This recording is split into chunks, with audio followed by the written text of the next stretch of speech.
and those that look as though they're sort of written by a marketing person stand out a mile. And they have to be interesting too, please. Now, general stuff. I was asked to talk in general about blogging and possible future of, and one or two specific subjects. I was lucky enough, well, lucky is actually not the right word, I was lumbered with judging these two Writers' Awards this year, one being the Born Digital Wine Awards, and the other the Louis Roederer one. And so I did get to read a lot of blogs in the last 2 or 3 months, and came up with a few overriding impressions. One is that there isn't that much investigative stuff, it seems to me. And I don't think you have to be a phone hacker to do some good investigative writing. And you know, we're all flexible. You don't have to you don't have to go to someone and get permission to do something.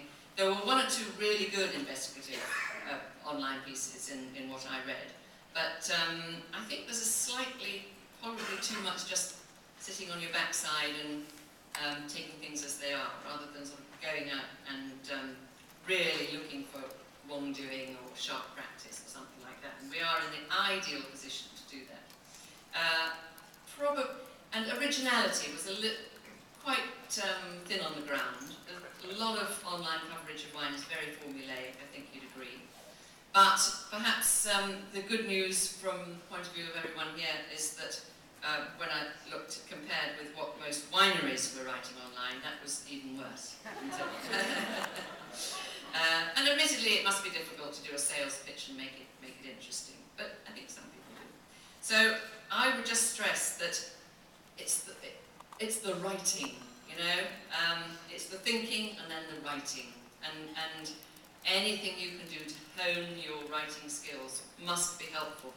I'm not saying that my writing is brilliant at all, but I think we should all just try that much harder. Occasionally I've had to give a talk to the Masters of Wine students about how to write an essay, and I always say, if you're looking for stylistic pointers, it's very difficult to go wrong with looking at The Economist magazine. It tackles some really tough, difficult subjects, but it does it in a hugely accessible way.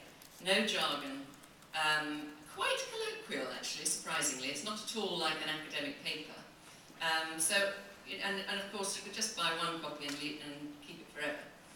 But keep referring to it for its sort of style, I think. Or, if you have your own style which people love, that's great too. But that's not always the case with everybody.